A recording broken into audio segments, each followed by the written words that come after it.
Buenos días, buenas tardes, buenas noches, según desde el sitio que me veáis o cuando me veáis, si veis en directo desde la zona horaria española, buenas tardes, casi noches, pero sigue siendo tarde, aunque esté totalmente oscuro. Hoy toca una reseña de uno de mis ambientaciones favoritas de toda la historia, que es la ambientación de Midnight. A mí la ambientación me llegó por casualidad. Vi la portada me llamó la atención. La portada es la que podéis ver aquí, aquí, aquí. No sé por qué tiro el dedo para atrás, porque para atrás no está. Está aquí. Y llama la atención bastante porque dice eso de fantasía épica en la Edad Oscura.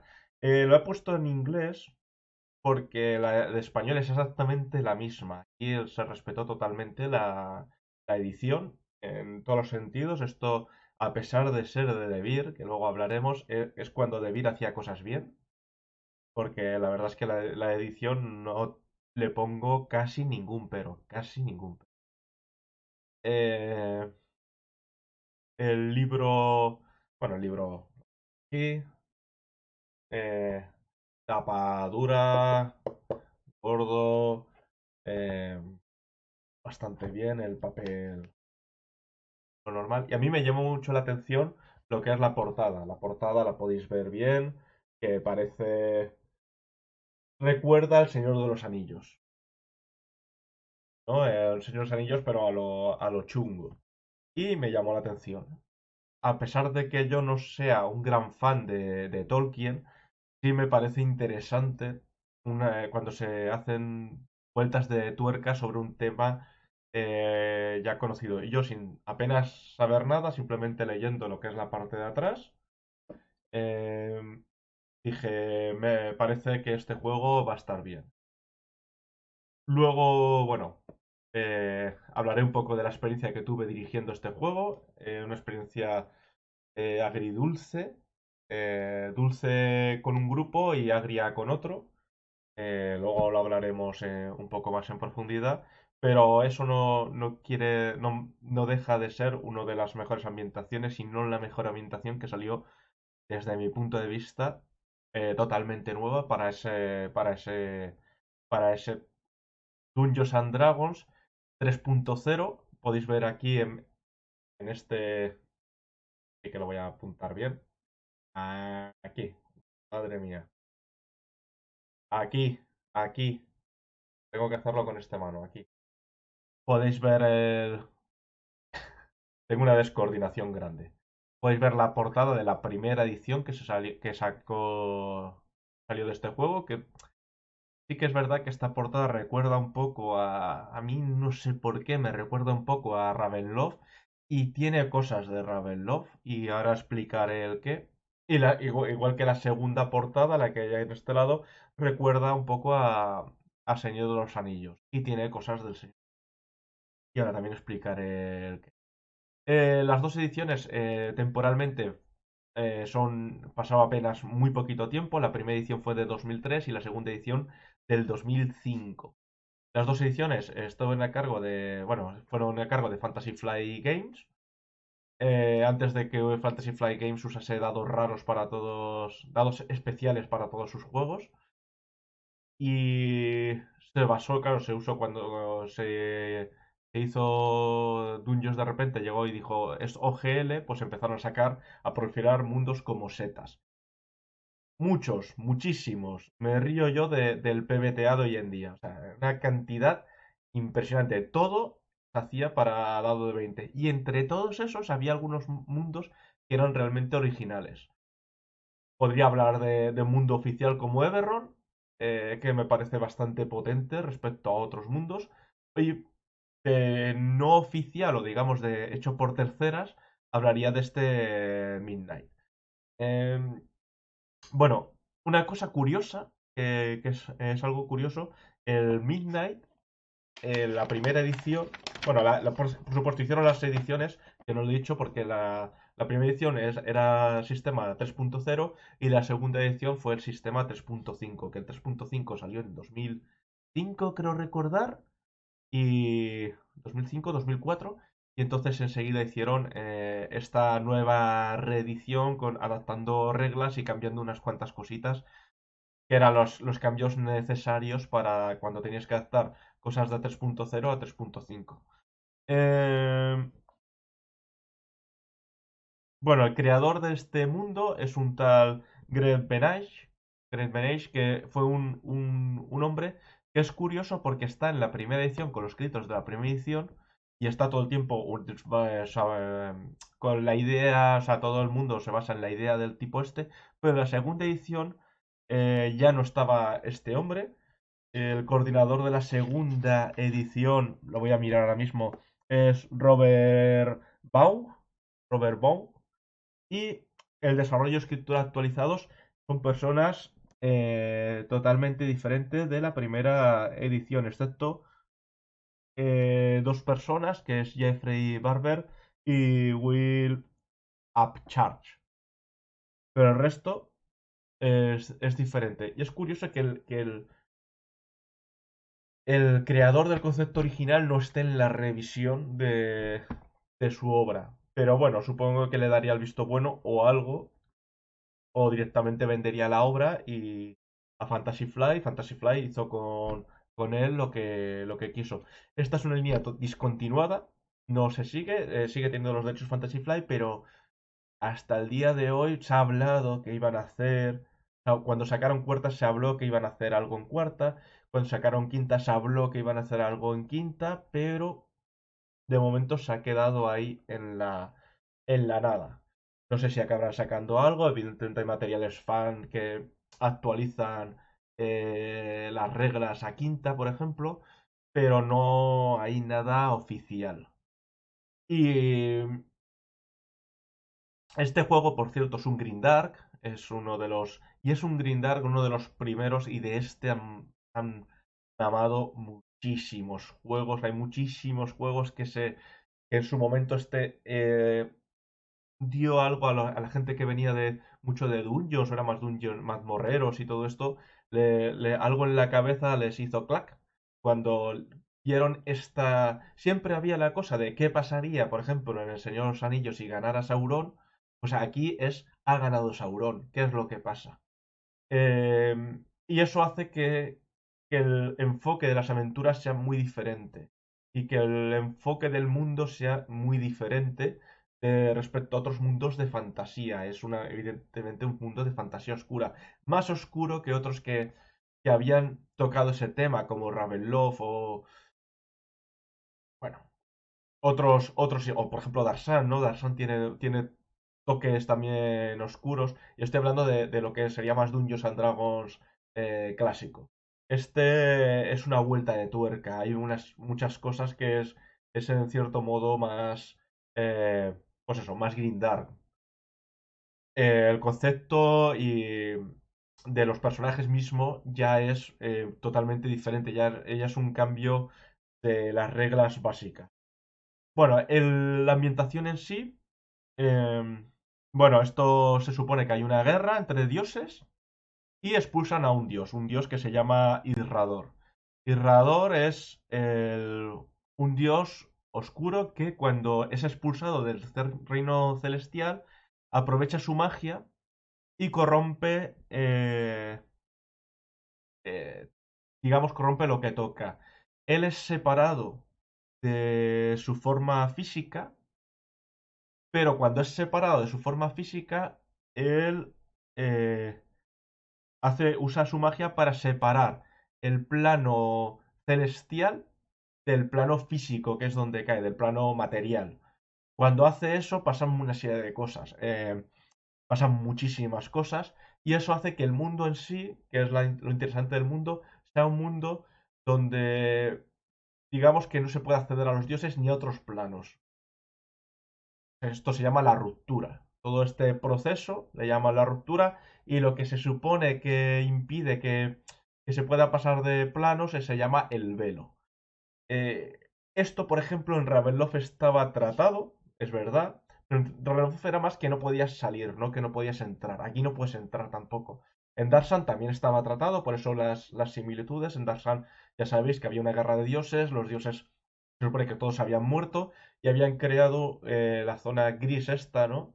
Que era alrededor de lo que se supone que es el mundo de Darsan, por lo que hacía muy difícil pasar entre planos y tal, pero había cosas como las invocaciones que funcionaban.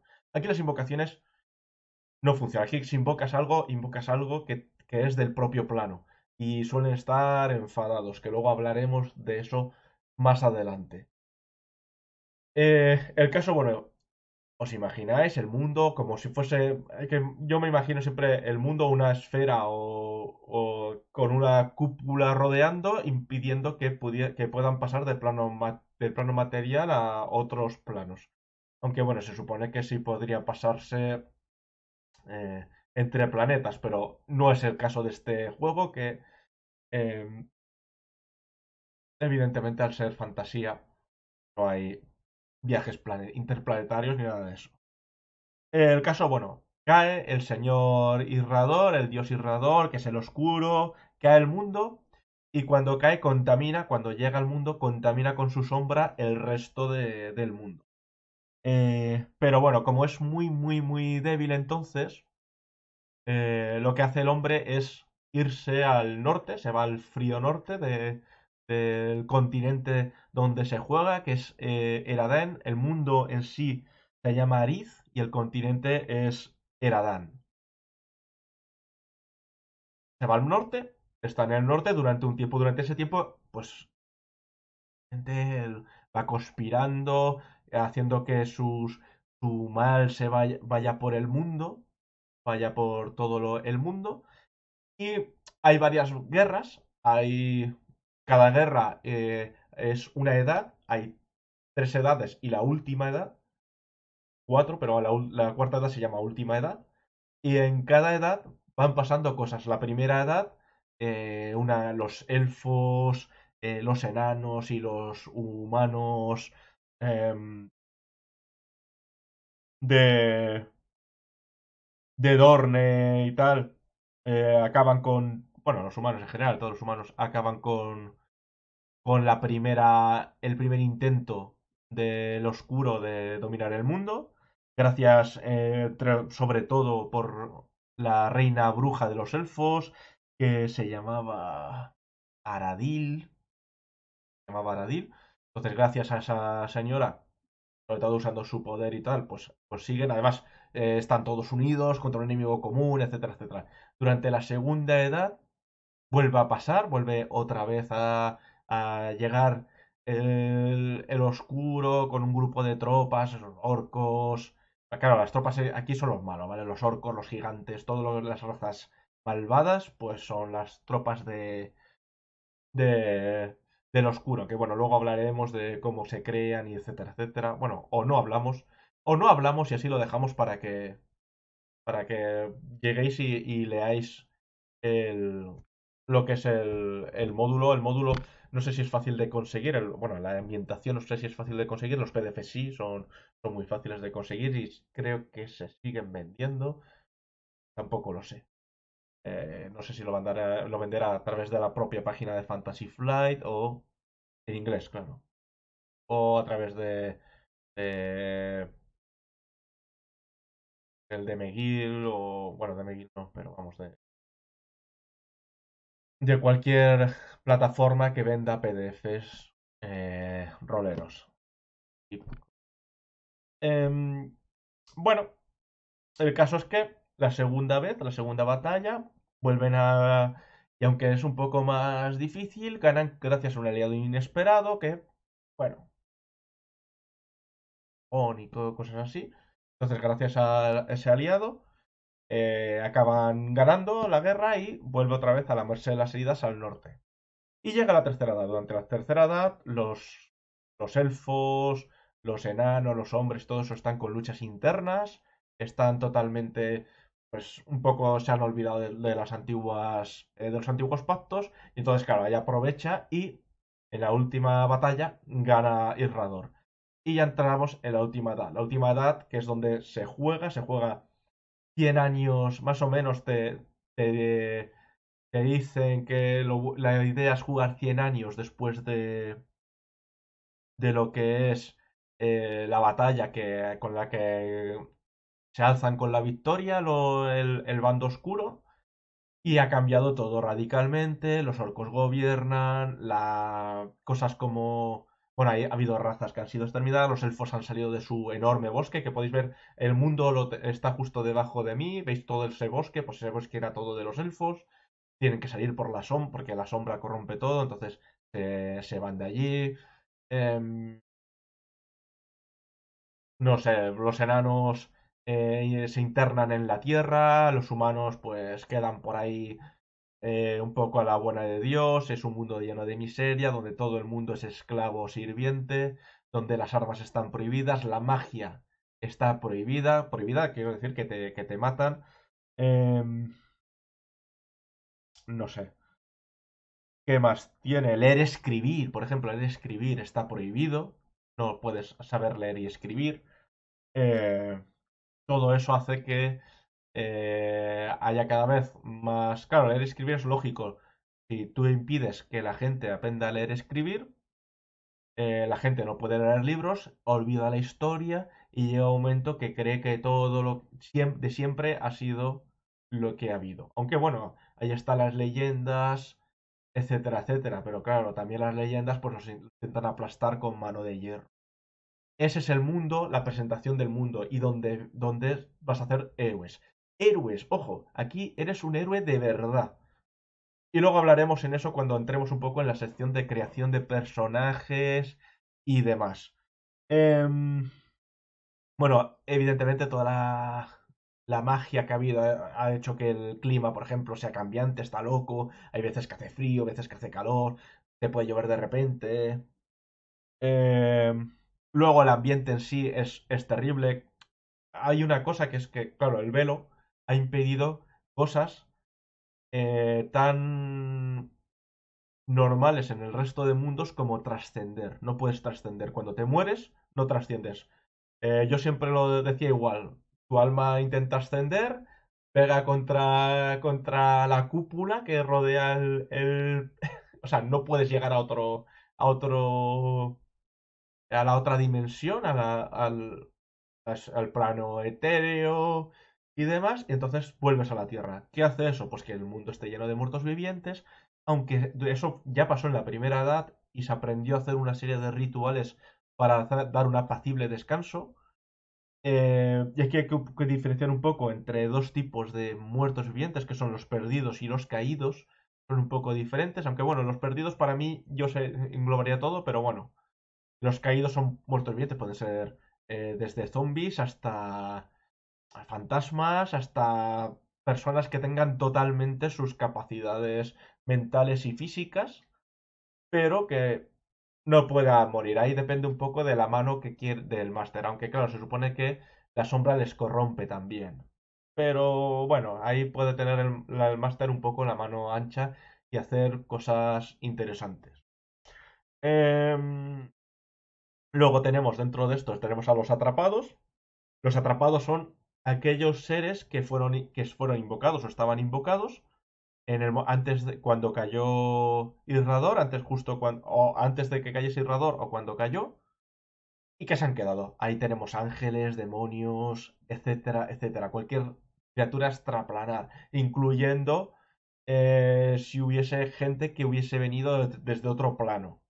Entonces, se quedan ahí. Esos, evidentemente, hay de todo, pero muchos están bastante enfadados porque no pueden volver, porque además, eh, no sabéis, esto funciona un poco como Dungeons normal, entonces los extraplanares, cuando están mucho tiempo fuera de su plano, tienden a tener problemas, envejecer o no pueden regenerar, etcétera, etcétera.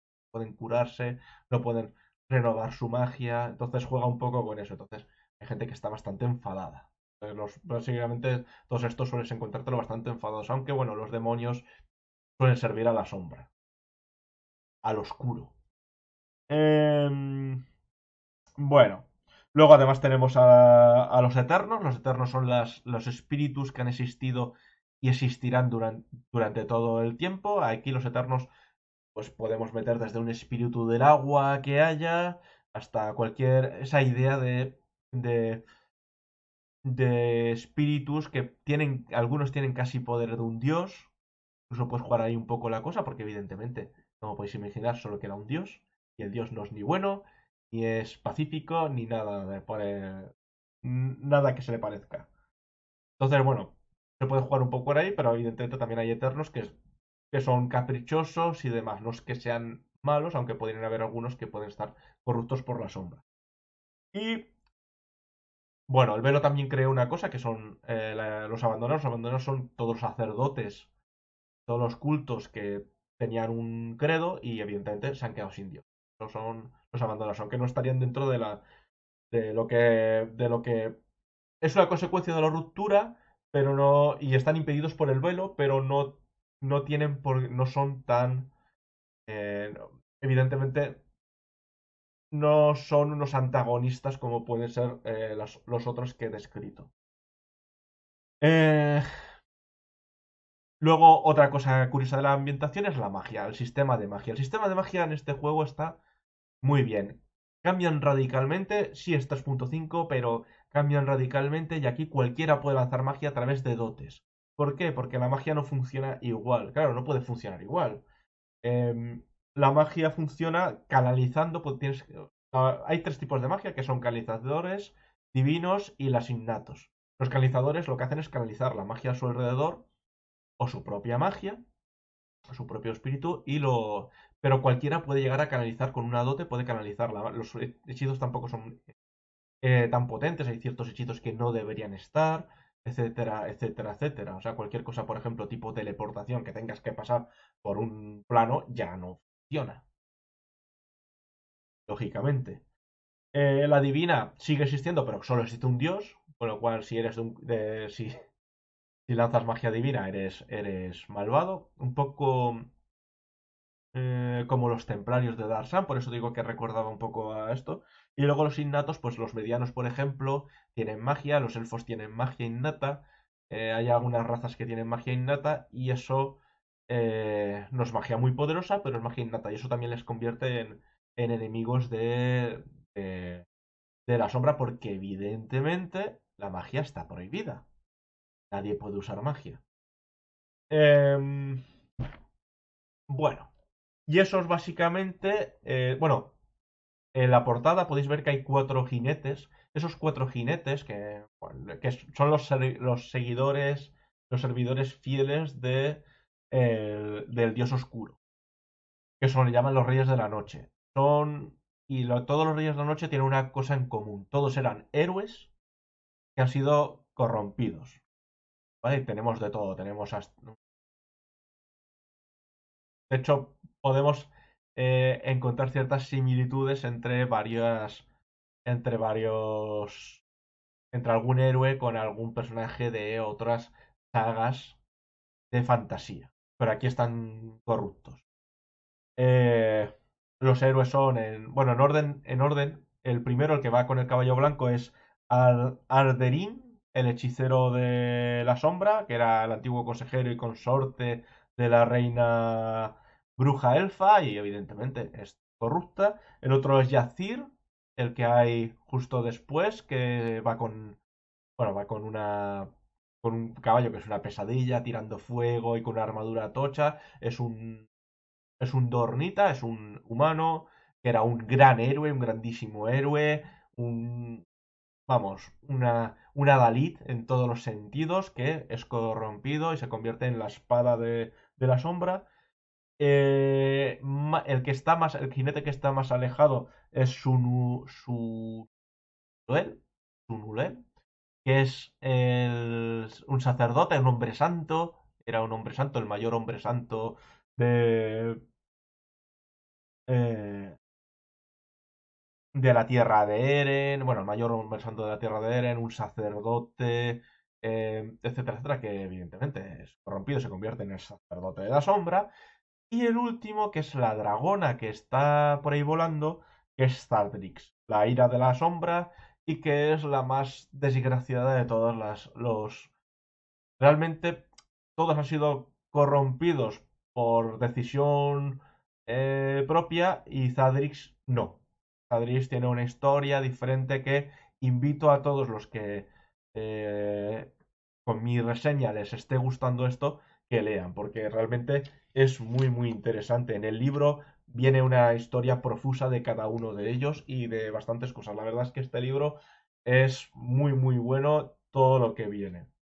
Y ahora vamos a hacer lo de siempre, vamos a hablar un poco del libro en sí. El libro empieza con una contraportada donde tenemos el mapa a color, el mapa del continente donde vamos a jugar, que es el Edane, que es un continente bastante típico de todos los juegos clásicos. Han hecho evidentemente un continente donde nos sentamos donde nos sintamos a gusto por conocido, ¿no? Porque ves, bueno, típico continente grande, tiene un lago que prácticamente es un mar, bueno, que es un mar, de hecho es mar de Peluria se llama, en medio, con sus océanos, con su isla, gran isla al sur, con sus archipiélagos, una zona que tiene un enorme bosque, una enorme cordillera también en la parte eh, este y al norte pues una zona que está desolada por la sombra, ¿vale? Que podéis ver en la foto la zona gris y todo eso es zona donde ha llegado la sombra muy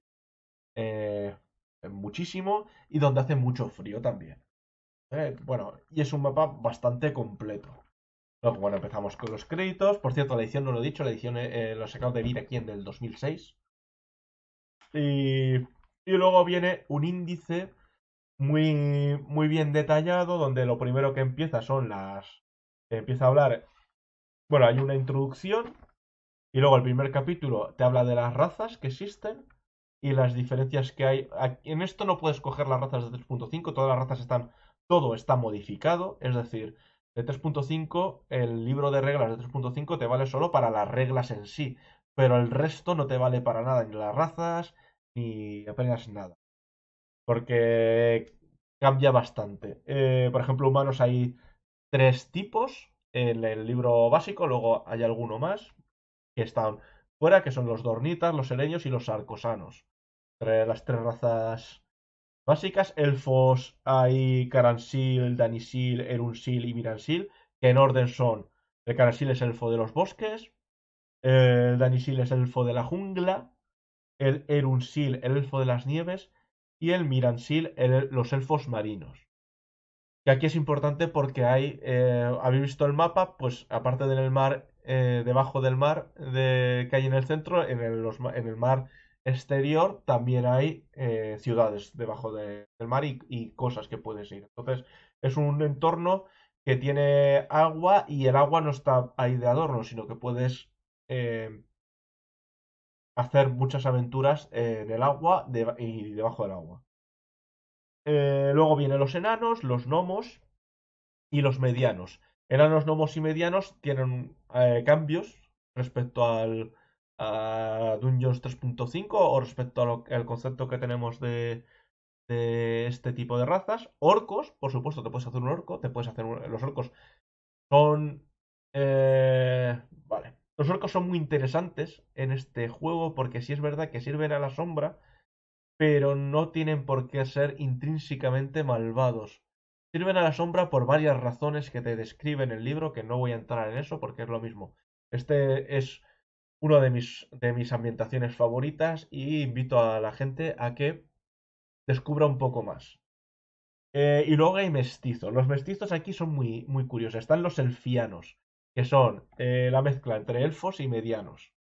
Están los enomos, la mezcla entre enanos y gnomos, y los enorcos. Los enorcos es la mezcla entre enanos y orcos. A diferencia de los del Darsan, que son los Murs, los enorcos sí, sí pueden tener descendencia. Y los enorcos es una raza, físicamente no se parece a los Murs del Darsan, ni se han creado de la misma manera, ni nada. Y es muy interesante. Bueno, luego viene el típico: edad, efectos de envejecimiento, altura y peso. Aunque he de decir que el principio del libro en sí, eh, que es lo que llamamos la introducción, son una barbaridad de páginas, pero una barbaridad de páginas de introducción, donde básicamente te resumen todo lo que vas a jugar. Y luego ya empieza con el libro uno. Bueno, podéis ver que es a color y tiene unas ilustraciones muy, muy interesantes. Esta es la de la portada. Y esto es un resumen muy interesante porque con esto ya te da la idea, incluso esto se lo puedes dar a los jugadores y que se lo lean sin ningún problema porque no se van a hacer ningún tipo de spoiler sobre el resto del libro. A mí algo que no me gusta ahora, que hablaremos en otro momento, de todas maneras, es que la gente directamente, vas a jugar un juego nuevo y se coge el PDF, se lo lee entero y entonces no tiene esa sensación de sorpresa. Un poco, se ha perdido eso un poquito. Pero bueno, razas de Midnight, bueno, aquí las ilustraciones son de varios tipos. No, evidentemente no todas son de color. ¿Veis? La maquetación es doble columna, con recuadros y demás. Y, y bueno, estas ilustraciones están bien, ¿vale? Porque están hechas en blanco y negro y se nota que estaban preparadas para blanco y negro. Pero hay algunas ilustraciones que están un poco más guarreadas porque yo creo que eran ilustraciones en color, como por ejemplo esta. Es el problema de cuando metes en una impresión en blanco y negro ilustraciones que están a color. Creo, ¿eh? No lo sé, no he visto el arte, yo estoy aquí, lo estoy tirando la piedra y ya veremos. Vienen los diferentes tipos de elfos. Por cierto, las razas son más potentes que en Dungeons 3.5. Y tiene un sentido que las razas sean más potentes porque tú eres un héroe y básicamente todo lo que hay a tu alrededor, o mucho de lo que hay a tu alrededor, son traidores. Bueno, traidores, te van a traicionar a ti por un plato de alubias porque la gente pasa hambre. eh, y son. Entonces tú tienes. Claro, son traidores, el mundo es hostil hacia ti, entonces tú tienes que ser mejor que el resto. Y eres mejor porque naces siendo un héroe. Un héroe elegido o un héroe eh, o hijo de héroes. ¿Vale? Hay algo que tienen todos estos que voy a decir más adelante. Bueno, posiciones y idiomas iniciales, los medianos, orcos y enorcos, podéis ver que son totalmente diferentes. Aquí, el orco es. Vale, el enorco es este. Bien, y el orco el otro. Podéis ver que no se parece, el enorco no se parece a un mul. No se parece a un mul en nada. Eh, bueno, perdón. Los mul no se mezclan con orcos, es verdad. Iba a decir. Luego me he pensado. Es verdad, el mul era mezcla de enano y humano. Pero para el caso, o sea, los semienanos, que también hay semienanos más adelante, que son la mezcla entre humano y enano, tampoco se parecen. Son como humanos eh, más. Son humanos más bajitos y más compactos.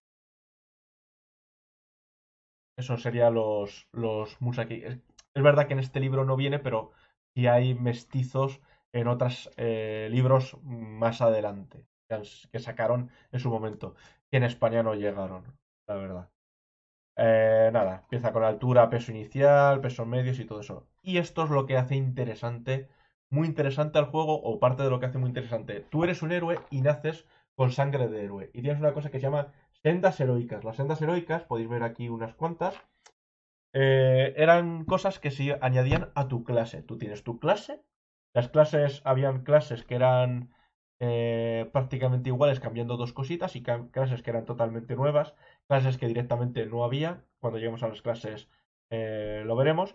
Pero las sendas las podías coger cuando quisieras. Las sendas eran razas extintas o cosas extintas que eh, tienes en tu sangre. Esto recuerda al Berrite. Berrite es una ambientación de Dungeons 2.0 donde tú tenías poderes de sangre que eran poderes por tu ascendencia. Esto es algo parecido, pero más potente. Y esto te da un bonus adicional al personaje. Por ejemplo, eh, vale, acuático sería un ejemplo. Acelerado, afortunado, alma de conjuro, amigo de la naturaleza, bestia. Esto dependía de un poco de la ascendencia. Y esto te daba cosas, actitudes. Por ejemplo, la bestia te daba a nivel uno asalto fiero y sentido salvaje. El asalto fiero es que crecen garras. Te crecen garras y puedes atacar. Porque. eh, y el sentido salvaje, pues son sentidos que ibas adquiriendo. Visión en la penumbra, olfato, eh, etcétera, etcétera. Y bueno, esto te daba también auras bestiales, colmillo mágico que te podías tirar como si fuese una actitud, sortílega, etcétera, etcétera. Te iba transformando en una bestia, por ejemplo, o en un hombre bestia. Había uno, por ejemplo, que tenía sangre de gigante y ibas creciendo. Eh, hay muchas sendas. En el libro básico hay sendas y luego en más libros hay más sendas.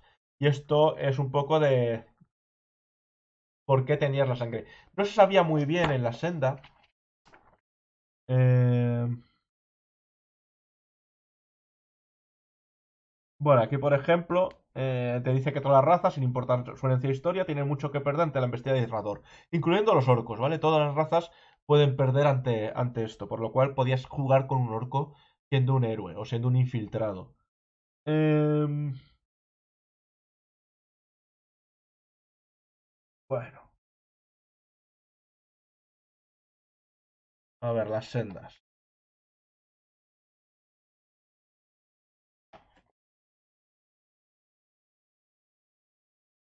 Bueno, las sendas al principio venía que podía ser por una influencia de los dioses de alguna manera, por alguna influencia de alguna entidad que intenta, un eterno, por ejemplo, que intenta nivelar la balanza, eh, de los espíritus, eh,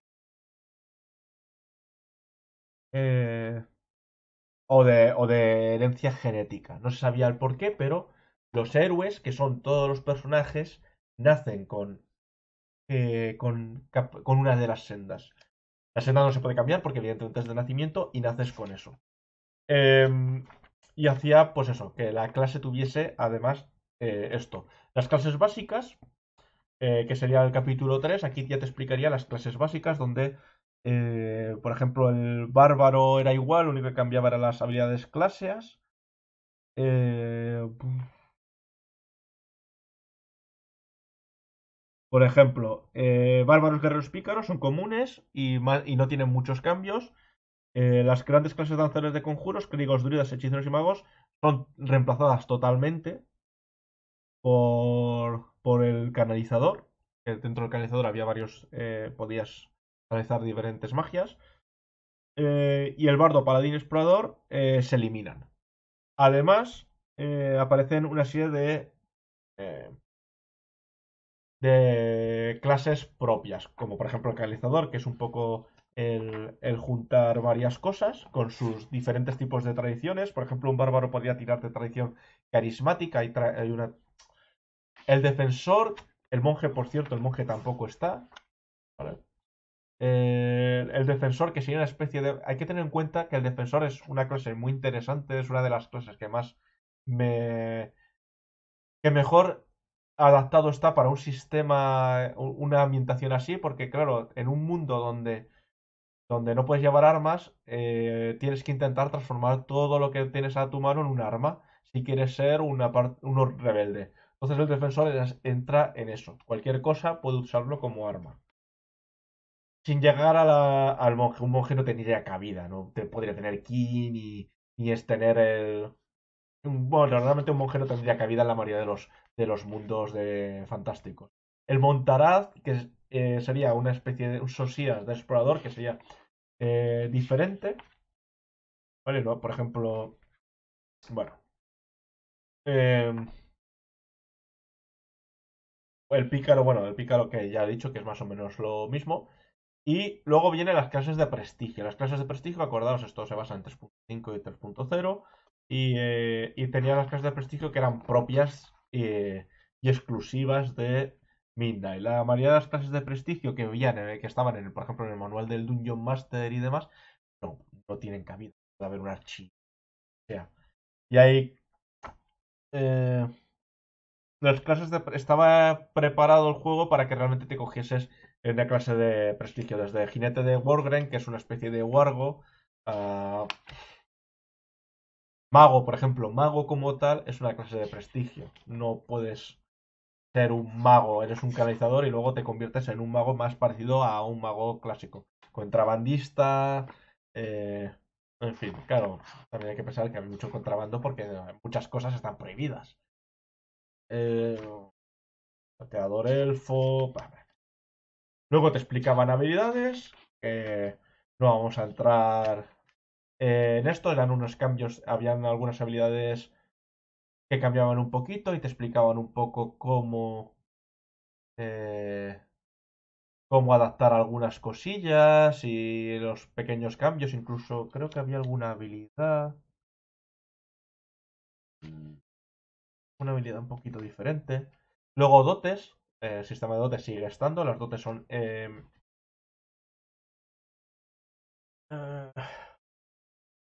bueno, aquí las dotes, habría algunas dotes del libro básico que no tendría cabida.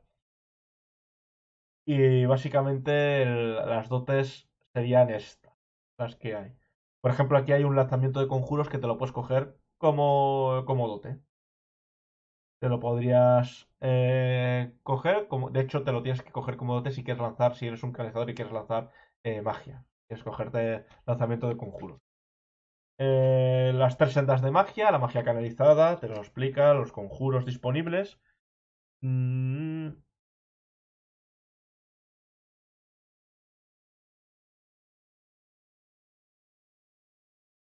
en principio,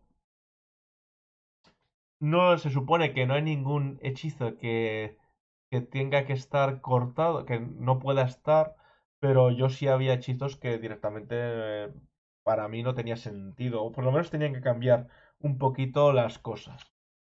Em, bueno, te habla de las tradiciones, te habla de la ruptura, del viaje planario que no puedes hacerlo, de la convocación. em, que funciona diferente. De hecho, lo puedes convocar y que te ataquen y cosas así. Nuevos conjuros, amuletos y las nuevas armas. Que bueno, hay una fotito aquí de las armas. Esto siempre bien. Fotos de armas, siempre puedes enseñar, sobre todo cuando son armas, en este caso armas específicas del juego, pues está bien que lo puedas enseñar. También de herramientas, el dibujito con las herramientas. Vamos, el equipo básico que podéis encontrar y algo de equipo mágico. Que el equipo mágico era menos potente, aunque podéis encontrar objetos eh, más potentes. Luego, el siguiente capítulo, que sería el sexto, ya sería Aventurarse en Midnight, que te habla un poco de las leyes de la sombra, las órdenes de la sombra, las diferentes tierras. Todo esto lo podrían leer los jugadores, pago, excepciones de regla, bueno, en fin, no hace falta que explique mucho las cosas clásicas y que sirven tanto a los jugadores como al máster para hacerse una idea de qué hay, qué no hay, cómo es un poco el trasfondo, cómo funciona un poco la economía, cómo funciona un poco todo. Y ya luego entramos en el libro 2. El libro 2 ya es todo el libro 2, que sería esta parte, ya sería el mundo de Midnight. El mundo de Midnight, madre mía.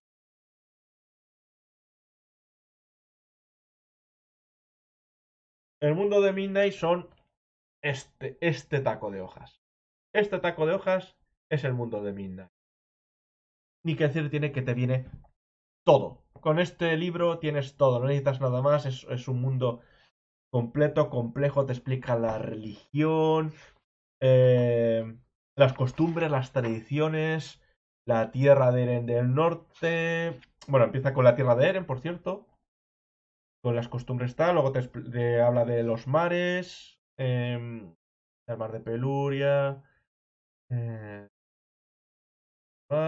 luego te habla de Erezor, que es el bosque enorme, ¿vale? Este que hay. Caladrún y la costa, que es la zona donde vivían los enanos, que es la zona donde está... Es que claro, en el mapa este... Pero bueno, es básicamente todo lo que es la zona que hay más al este, es, donde están las montañas y todo eso, que es donde están los reinos enanos. Y, eh, y luego, después de eso, ya entras en el libro 3 que forma parte del mundo de Midnight porque son los secretos de Midnight. Se supone que esto solo debería leerlo el máster. Que aquí habla un poco de la marca del norte, las marcas del norte que hay en todos lados. Yo creo que en Rey Demonio es un homenaje claro lo de la marca del norte a esto. Eh, ¿No? De todas maneras, marca del norte hay en la literatura desde siempre. Te habla de las tierras ocupadas, vale, de la lucha contra la sombra y de los servidores de la sombra, porque, a ver, no tiene mucha gracia, pero podrías hacerte un personaje que fuese un servidor de la sombra. Y esto, bueno, esto te da la idea para cómo debería ser, también te dice cómo son las diferentes órdenes que hay en la sombra y demás. Luego te explica, bueno, te empieza a explicar los reyes de la noche, los diferentes reyes de la noche que existen, los cuatro, con su historieta y tal. La orden de la sombra, que, bueno, es una clase de PNJ, pero a ver, no tiene gracia jugar un PNJ, pero bueno, siempre podrías jugarlo. Te viene con los niveles. O sea, lo que he enseñado es la tabla de niveles para subir y todo eso. Cómo corrompe, los rangos que existen, las diferentes hermandades que existen dentro de las órdenes de la sombra. em, los conjuros que tienen los sacerdotes, porque claro, los únicos sacerdotes que hay reales son los que sirven a la sombra. Eh, vale, cómo funcionan los orcos también, su religión. Y por ejemplo, podéis ver las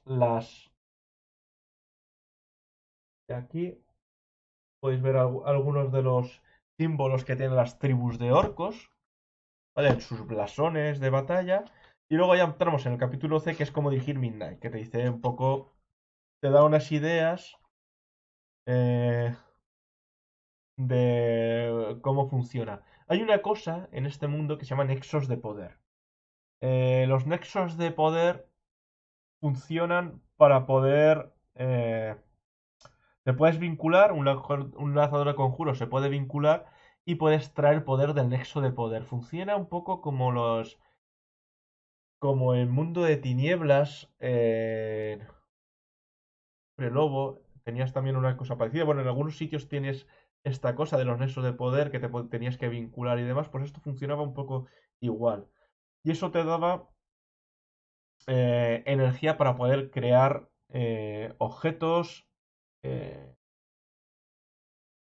tener bonificadores, etcétera, etcétera. Te doy un ejemplo de nexos de poder y puedes hacer aventuras donde el canalizador del grupo lo que esté buscando es un nexo de poder porque es bueno para el grupo, es bueno para luchar contra la sombra.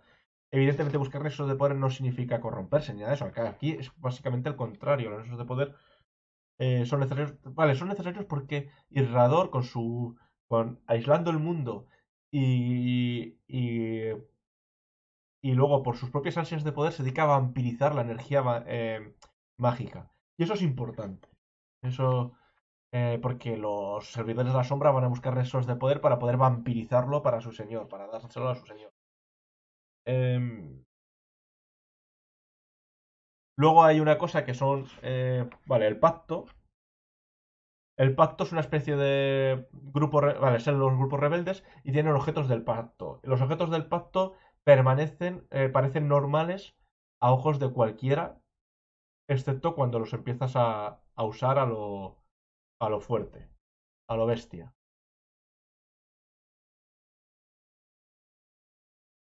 Eh,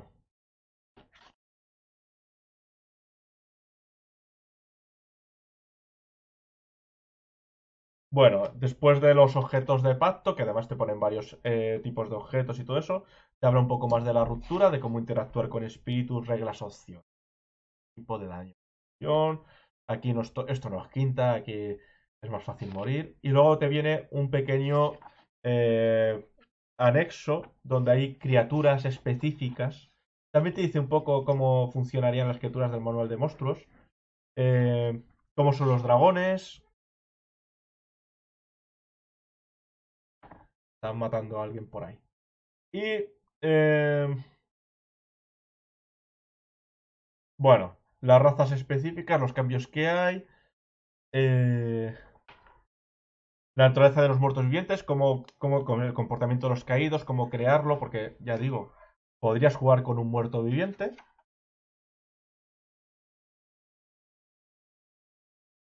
Y,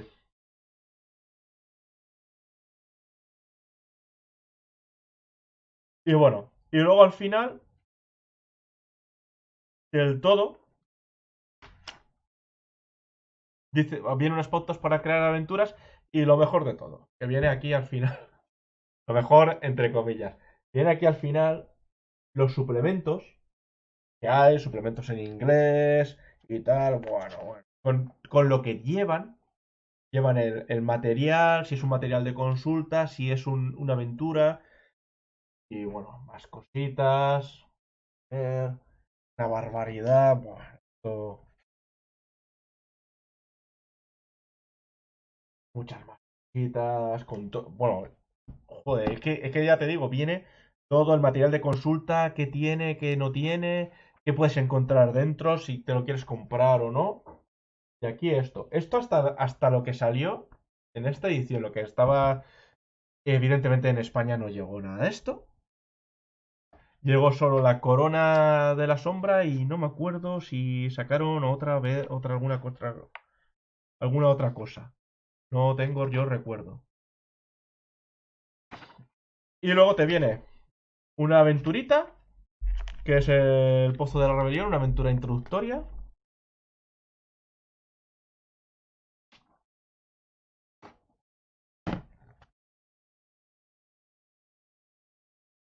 Y un apéndice, que esto viene muy bien porque muchas aventuras es de ir del punto A al punto B. Hay mucho sandbox. Que es un apéndice, que es este de aquí, que es una lista de encuentros por región. Te vienen las diferentes regiones en grandecito, mucho más grande, con mapas mucho más grandes y con los posibles encuentros que puedes encontrar fácil. América del Norte.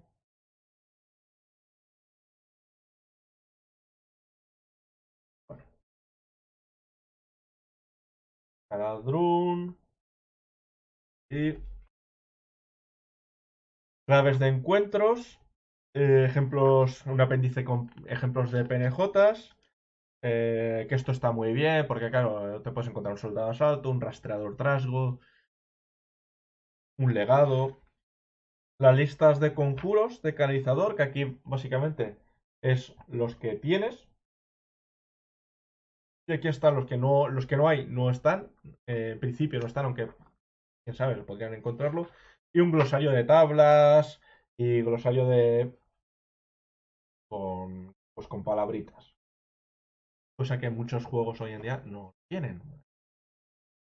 Y esto básicamente es lo que es Midnight. La ambientación, eh, para mí la mejor ambientación de 3.5. Eh, y ahora voy un poco a lo de la sensación de agridulce. Con mi grupo de juego habitual llevé esta Midnight y a muchos no les gustó porque les parecía que era muy oscuro. Es verdad, es oscuro. Tenía la sensación de que tal. Y Y como no les gustó, directamente no dirigí. Pero bueno, eso pasa mucho cuando en el grupo este, cuando llevo algún juego nuevo, la primera opción es no. Entonces, claro, ante gente que va con negativa siempre, pues, en fin, este juego directamente, pues, si no quieren jugarlo, paso de dirigirlo porque si quieren. Porque luego llevan héroes y son héroes cabrones, son héroes que se dedican a matar gente. Entonces dices, bueno, en este, ¿qué pasa? Que tienes que ser héroe, pero como todo tu alrededor es peor que tú, pues debe ser algo. No, la verdad es que no lo entendí. Y dulce porque en otros dos grupos de juego, cuando he hecho partidas y, por ejemplo, la campaña de la corona, o por aquí atrás, que es la corona de la sombra, que es una campaña que te lleva por gran parte del continente, salieron encantados, porque además da la sensación, sí es verdad que es un mundo duro, es un mundo exigente, pero la sensación de victoria que puedes tener en algunos momentos es grande. Sí es verdad que siempre puede ser una victoria un poco agridulce, porque a cambio de una cosa tienes que sacrificar otra y demás, y además es esa sensación de que hagas lo que hagas, parece que no va a cambiar. Pero sí hay cosas que sí pueden ir cambiando y de hecho eh, puedes dirigirte directamente de una campaña larga a que acaben con el velo o que consigan abrir con una puerta para poder pasar eh, las criaturas y demás. Y la verdad es que el juego, incluso si te cargas el velo, yo creo que la ambientación es lo suficientemente interesante, incluso cargándote el leitmotiv, como para jugarlo y jugar buenas partidas. Aunque lo interesante, claro, es jugarlo como está puesto y ya está. Creo que eh, en su momento era compra obligada de todos los que tenían 3.5. Me parece que el que no llegó a esto se perdió la mejor ambientación. Es una ambientación que ha influenciado tanto en tantos juegos que es impresionante cómo hay cosas que directamente dices, uy, si esto me recuerda, claro que te recuerda, es que sale de ahí. Y es la vuelta de tuerca de otras ambientaciones como Ravenloft o, bueno, Ravenloft por decir la ambientación de Dungeons and Dragons en teoría más chunga. Y eso es todo lo que tenía que decir. Espero que os haya gustado el vídeo, que os ha gustado bien. Si no os ha gustado, lo siento. Sé que ha sido un vídeo largo, como todos los que hago, pero bueno, he intentado ser bastante escueto y decir lo que me parece el juego en sí. Si no siempre voy a decir las cosas acertadamente, es una opinión. No siempre tengo todos los datos, es verdad. A veces algunos datos se me escapan. Cualquier cosa, me lo ponéis en los comentarios. También si qué os ha parecido el juego, si lo habéis jugado. Y nada más. Aquí se acaba el directo. Así que nos vemos en el próximo vídeo, que ya veremos de qué lo hago. Hasta luego.